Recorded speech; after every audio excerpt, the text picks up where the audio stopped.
عليكم يا حبايبي، عاملين ايه؟ يا رب تكونوا بخير وبصحه جيده وطاعه دايما لله. مطبخ التوفير النهارده الشيف زينب عبد الحميد.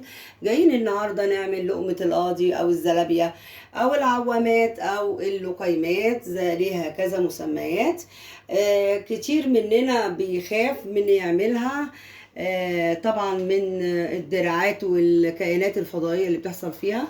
طبعا بيستلزم لها شربات غليظ بارد زي ما انتم شايفين. هنشوف مكوناته ايه. وعندنا صوص الشوكولاته عملناه عشان يبقى موجود. عندنا صوص الكراميل، وعندنا صوص الكراميل، وعندنا مكسرات الفستق وجوز الهند والسكر البودر، وعندنا الفورماسي، وعندنا كمان صوص التوت الازرق. يعني هنقول لكم على صوص الكراميل هيتعمل ازاي، صوص الفراوله وصوص البرتقال، جميع الصوصات، والصوص الابيض، الشوكولاته البيضاء، جميع الصوصات. طبعا دي بتبقى يعني في ناس بتحب صوصات معينه فبتبقى جميله. ولو الشربات عايزينه خفيف هنحط معلقه جلوكوز، سكر جلوكوز. في طبعا تريكات كتيره قوي هقولها في الفيديو. تعالوا بينا يا حبايبي نشوف عملنا لقمه القاضي ازاي وهي متماسكه ومدوره ومقرمشه من بره وطريه من جوه. يلا بينا يا بناتي نشوف هنعملها ازاي. يا حبايبي بسم الله الرحمن الرحيم، ونصلي على الرسول صلى الله عليه وسلم ونشوف. هنعمل النهارده الزلابيه ولقمه القاضي والعوامات واللقيمات. ليها كذا اسم على حسب بقى ايه كل واحد بيقول عليها ايه. في ناس كتير طبعا بتخاف تعملها وبتخاف من الاشكال الغريبه اللي بتحصل، يعني الاشكال الفضائيه دي كده، واللي بتطلع لها دراعات وحاجات كده هوت. فطبعا احنا عايزين مقادير مظبوطه 100%، وعشان تطلع مظبوطه معانا تبقى يعني مقرمشه من بره وطريه من جوه ومستويه. ونشوف التركات اللي احنا نبقى حريصين عليها واحنا بنعملها. طبعا مقاديرنا بسيطة جدا، في منتهى السهولة، يعني سهلة عليكم تحفظوها. ولو عملتوا المقادير بالمظبوط هتبقى عندكم زلابية ناجحة 100%. عندنا اول حاجة هعملها واحنا بنتكلم كده يا حبايبي شربات الزلابية او لقمة القاضي. بتبقى تقيل غليظ بارد، يعني هي طالعه من الزيت سخن، بتبقى الشربات بتاعنا جاهز، بيبقى غليظ وبارد. عندنا مكونات هنمسك حاجه حاجه. عندنا مكونات الشربات زي ما حضراتكم شايفين كده، هو 3 كوبايات سكر وكوبايتين ميه. بنحط بقى احنا زي ما حضراتكم شايفين كده ال3 كوبايات سكر،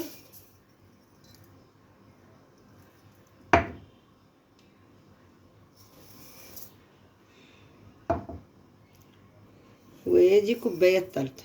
هنحط كوبايتين المية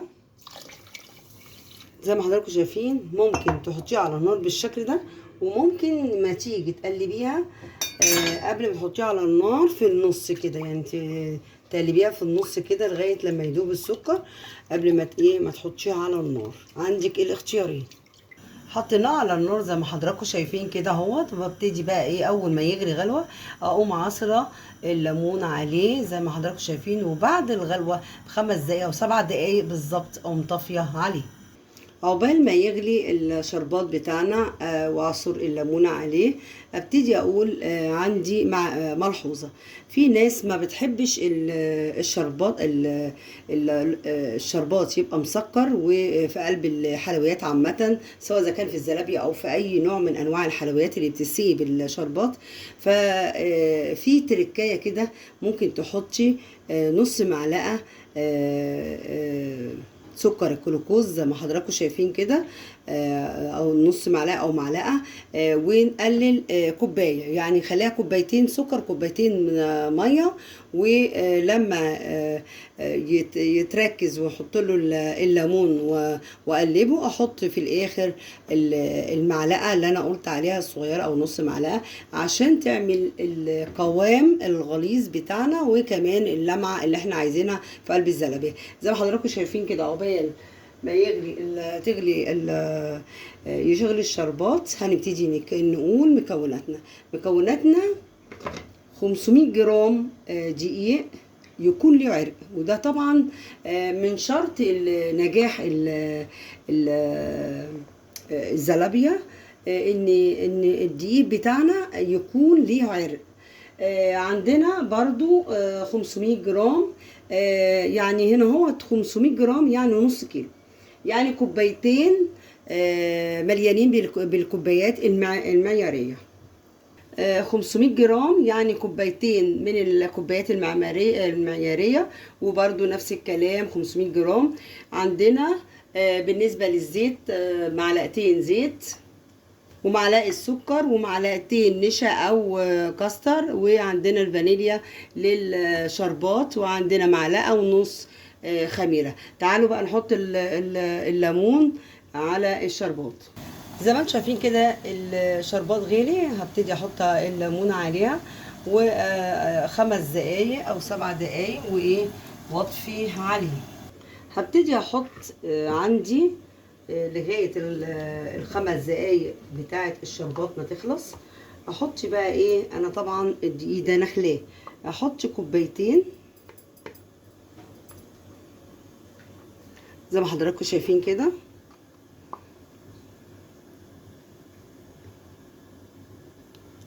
بنحط من بين الصوابع شويه ملح زي ما حضراتكم شايفين. ونحط الاول المواد الجافه كلها، معلقتين النشا او ممكن الكاستر زي ما انتم شايفين.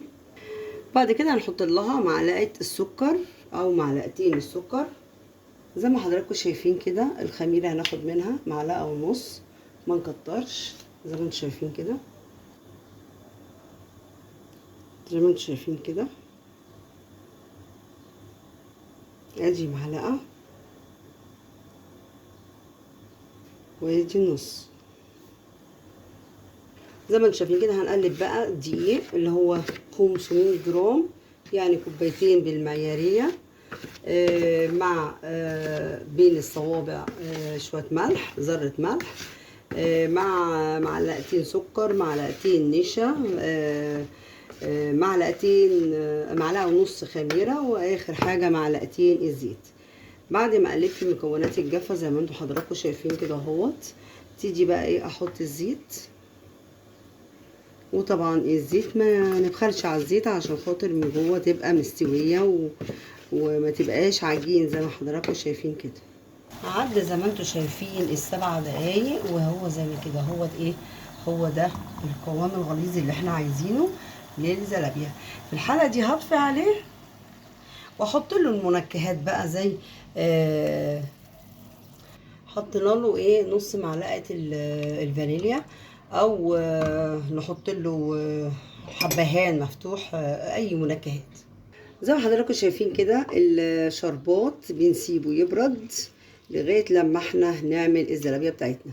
عندنا الكوبايه الاولانيه بحطها كامله من غير ما افكر، لكن الكوبايه التانية في برضو 200 يعني زي الدقيق بالظبط، بحطها كده اهوت واحطها تدريجيا، عشان طبعا بيختلف من دقيق لدقيق.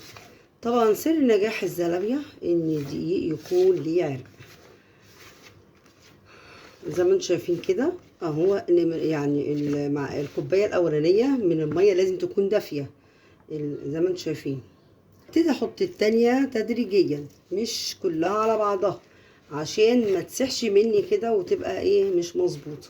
انا عايزاها قوامها مش زي البانكيك، يعني يبقى مش سايح قوي وماسكه نفسها. زي ما انتم شايفين كده حطينا التانية ولسه برضو، فكده ايه هنكمل التانية كاملة زي ما انتم شايفين كده.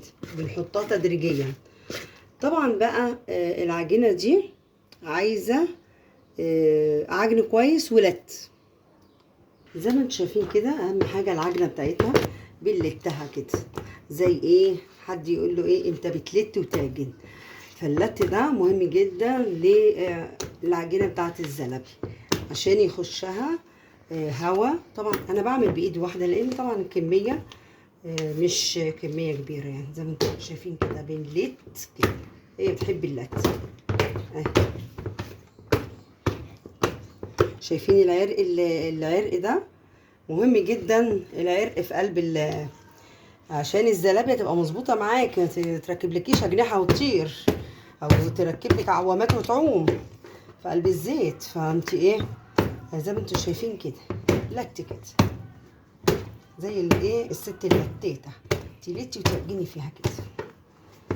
زي ما انتم شايفين كل ده اللت ده بيدخل لها الهواء اللي احنا عايزينه جواها عشان تبقى زي المحلات بره. اهي انتي بتلتي بقى كده. طبعا انا هقفل الفيديو واقعد الت بيني وبين نفسي، الت واعجن زي ما انتم شايفين كده اهوت 5 دقايق. ما انا عايزاها ناجحه فاتعب شويه يعني ايه. زي ما انتم شايفين كده بناتي اللي لسه بيتعلموا بيخافوا من الزلابيه بالزيت، بيخافوا من العوامات وبيخافوا من الاجنحه اللي بتطير والكائنات الفضائيه اللي بتحصل. اهي هلت مع نفسي واعجن وارجع لكم تاني ونشوف هنعمل ايه. زي ما حضراتكم شايفين كده لتينا وعجنا وادينا حطيناها. فبنحطها بالستريتش، يا اما نحط لها الغطا زي ما انتم شايفين كده تخمر في مكان دافي. طبعا التخمير ده على حسب الصيف والشتاء، المطبخ حر او كده. فبنتي بتشوفيها انها خمرت بتعلى وتضاعف حجمها. زي ما انتم شايفين كده هنسيبها بقى ايه على حسب، ممكن من 10 دقايق لساعة على حسب الجو يعني. عقبال ما تخمر العجينه بتاعه لقمه القاضي او الزلابيه هنحضر الصوصات. الصوص اللي احنا زي ما احنا حضرنا الشربات ممكن يتعمل بالشربات او ادي السكر البودره. ممكن يعني ممكن تعملي جزء بالشربات وممكن جزء بسكر بودره ترميه عليه وهو سخن. عندك صوصات، عندك صوص التوت الازرق وعندي صوص الكراميل. ودينا كنا عاملين قبل كده صوص الكراميل زي ما حضراتكم شايفين. اقول لكم مقاديره. وهنعمل صوص الشوكولاته البني. بيتكون من ايه؟ بيتكون من كوبايه لبن، كوبايه سكر بودره، كوبايه زيت، معلقتين كريم شانتيه، 4 معالق كاكاو خام. طبعا المعلقتين كريم شانتيه خام، وعندنا الفانيليا. ده بالنسبه دي مكونات صوص الشوكولاته البيضاء. طيب احنا بعد ما نعملها اقول لكم ان صوص الشوكولاته صوص الكراميل اتعمل بكوبايه ونص، كوبايه ونص سكر بكرمله في حله. وبعد ما يصفر كده لونه اكون مسخن يعني كوبايه ونص لبن برضو مسخنين. احط عليه مكعبين او معلقتين زبده واقلبهم كويس قوي مع صوص الكراميل. وبعد كده هو حاطه اللبن عليه واقلبه كويس جدا. طبعا في بدايه الامر بيتكتل، لكن مع الاستمرار التقليب بمضرب اليدوي بيفك ويسيح ويبقى كويس. نكون دوبنا معلقتين كريم شانتيه ومعلقتين نشا في 4 معالق لبن باردين عشان يدوبوا. وبعد كده نحطهم على الحلة اللي احنا حاطين فيها السكر المكرمل ومعلقتين الزبدة وكوباية ونص لبن سخن. بحطهم عليه لغاية لما يقعد ويبقى قوامه سميك زي حضراتكم ما شايفين كده اهوت. قوامه يبقى سميك. طبعا الزلابيه ممكن تتعمل بالشربات او بالسكر البودره او بصوص الشوكولاته الاولاد اللي بيحبوا عليه صوص شوكولاته بني او بكراميل او بصوص الفراوله. صوص الفراوله برضو بنجيب كوبايتين من عصير الفراوله، وبنحط لهم 4 نسكرهم يعني، يعني نشوف تسكيرهم مثلا ربع كوباية سكر، وبنحط عليهم برضو كله ده على البارد معلقة حامضي، وبنحط معلقة نشا متدوبين في معلقتين ميه، ونقلبهم ونحطهم كلهم على بعضهم ونحطهم على النار لغايه لما يغلظ قوامهم، ويبقى ده صوص الفراوله. نفس الكلام في صوص البرتقال، بكوبايه عصير برتقال، ونحط عليها برضو الحامضي اللي هي معلقه الليمون، ونسكرها برضو معلقتين سكر، ونحط معلقه نشا متدوبين فيه على البارد، وبعد كده نقومهم على النار لغايه لما يغلظ قوامهم. ده بالنسبة للصوصات يا حبايبي. بس هنعمل مع بعض الصوص الشوكولاتة البيضة اللي ولادنا بتحبوه وكده اهو. اخر حاجة يا حبايبي هنحطها الزيت، واول حاجة احط لها السائل اللي هو كل المكونات هنحطها في الخلاط. ادي كوباية اللبن، كوباية السكر البودرة زي ما حضراتكم شايفين، وادي معلقتين كريم شانتيه برضو بيعمل مادة ربط وبيربط المكونات في بعضها، وادي 4 كاكاو خام من عند العطار، وفي منه علب في السوبر ماركت زي كده اهوت، يعني ايه سيام. ممكن نحط فانيليا زي ما انتم شايفين كده، فانيليا خام نص معلقة، يا اما نحط فانيليا سائلة اهو. واخر حاجة هنحطها الزيت بعد ما ما اخلط المكونات مع بعضها، احط بقى الزيت، ويبقى كده عملنا صوص الشوكولاتة البني في منتهى الجمال وفي منتهى السهولة، وكمان بتبقى احسن من اللي انت تجيبيها وتعملي لها حمام مائي وتسيحيه عليه. كمان شايفين كده هنحط اخر حاجة الزيت.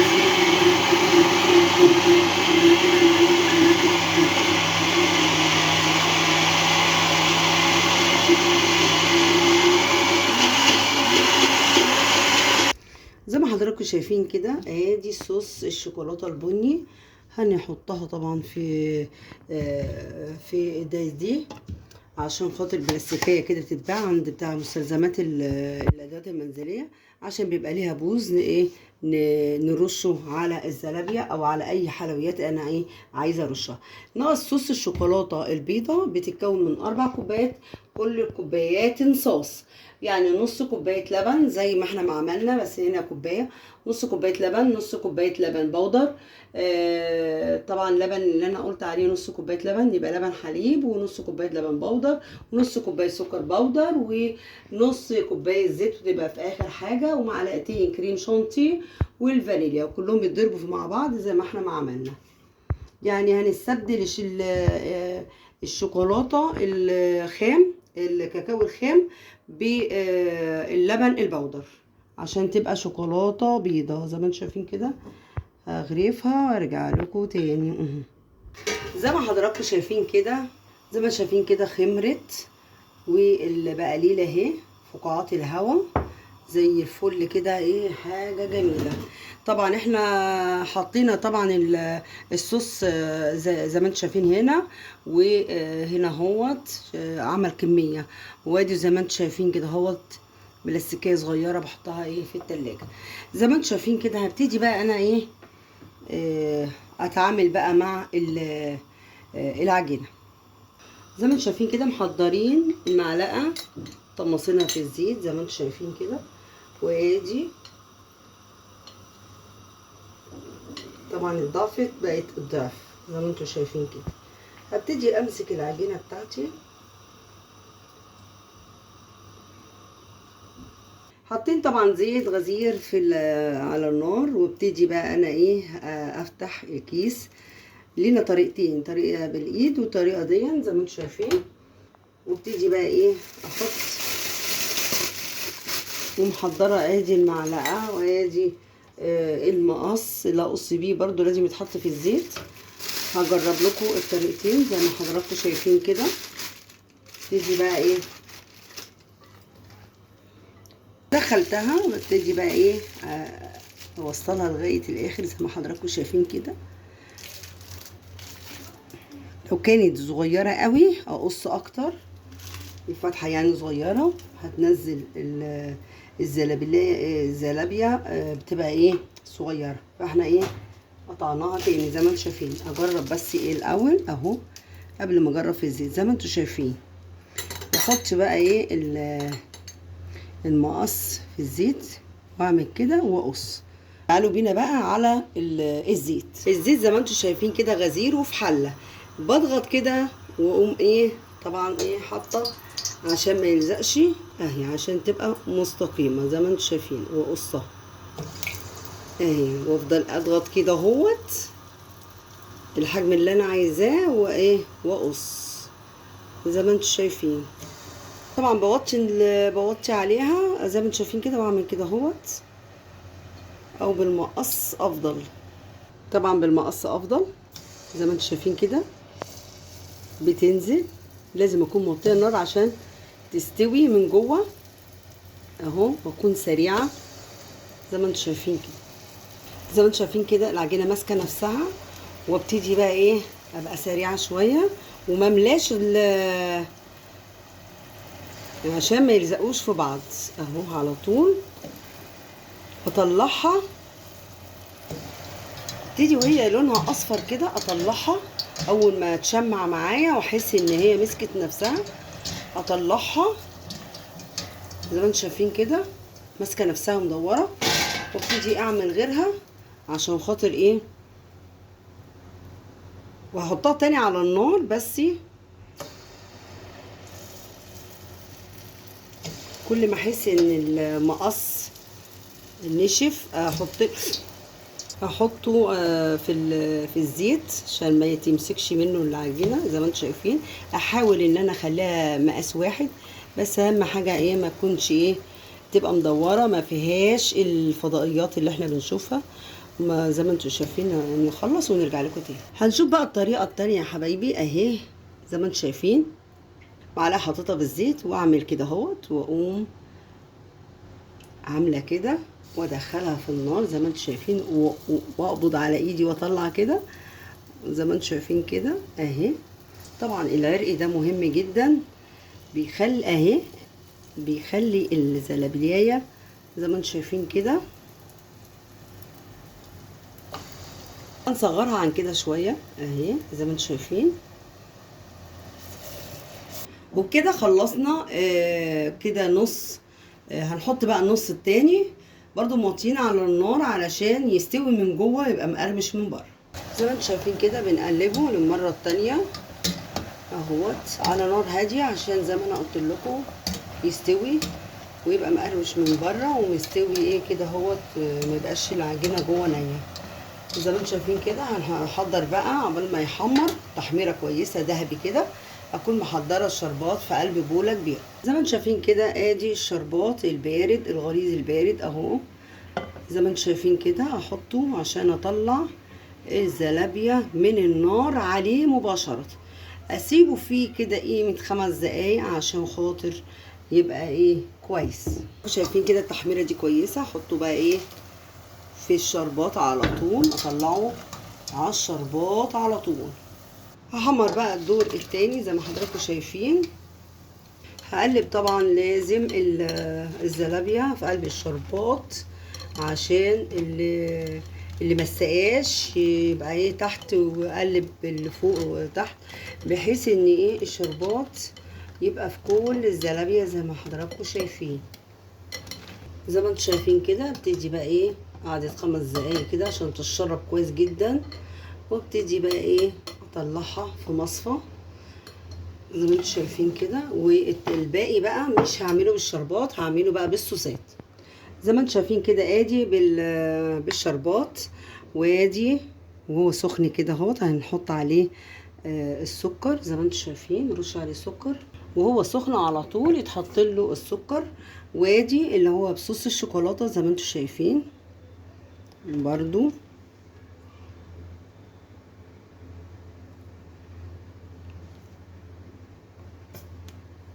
زي ما احنا شايفين كده.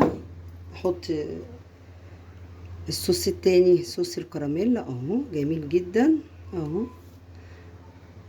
يا اما صوص التوت زي ما احنا مع حابين. عندنا من المكسرات الفستق، وممكن نحط وممكن لا، على حسب الرغبه زي ما انتم شايفين كده اهو على البسيط. او جوز الهند اهو يا حبايبي اهو جوز الهند، يا اما فرماسي شوكولاته او فرماسي الوان زي ما انتم شايفين. هنحط الشوكولاته برضو، دي بترجع لاذواقنا او المتوفر عندنا زي ما انتم شايفين كده اهوت. وادي زي ما انتم شايفين الموسوعه جميله وخطيره من نص كيلو دقيق. عملنا الزلابيه بالشربات، الزلابيه بالكراميل او بالصوص الشوكولاته وبالسكر. وزي ما انتم شايفين كده اهوت. نختبر واحده زي ما انتم شايفين كده ناشفه من بره اهي، وابتدي انا افتحها من جوه اهو زي ما انتم شايفين كده مستويه وشاربه الشربات زي ما انتم شايفين. اهم حاجه اننا بعد ما بنطلعها من الزيت ونعملها على مرتين. مره يعني اول ما تمسك وتشمع ببتدي بقى ايه اشيلها، وبعد كده بعد ما احمر كل الكميه بتاعتي اقوم حطها للمره التانية واطلعها على الشربات واسيبها قيمه 5 دقايق عشان وهو سخن يشرب الشربات، ويبقى برضو الشربات من جوه ما يبقاش طري، يبقى ناشف زي ما انتم شايفين كده ناشف. يا رب تكون الزلابية اللي بتخوف ناس كتير ان هو يقدر يعملها من الكائنات الفضائية والاشباح اللي بتعمل منها. اهم حاجة العجينة تبقى ماسكة ويبقى ليها عرق، وده كله ده من سر من اسباب او من عوامل نجاح الزلابية. وتبقى مدورة معانا، وكمان تبقى مقرمشة من بره وطرية من جوه ومستوية. النار تبقى هادية، و يعني ما نكترش على حلة عميقة وفيها زيت عميق بيريحك وافضل لك زي ما انتم شايفين كده. يا رب تنال اعجابكم وتقدروا تطبقوها ويجعلوا يا رب في ميزان حسنات يوم اللقاء. دمتم بيتكم عمرنا بذكر الله، واستودعكم الله الذي لا تضيع ودائعه. السلام عليكم ورحمة الله تعالى وبركاته.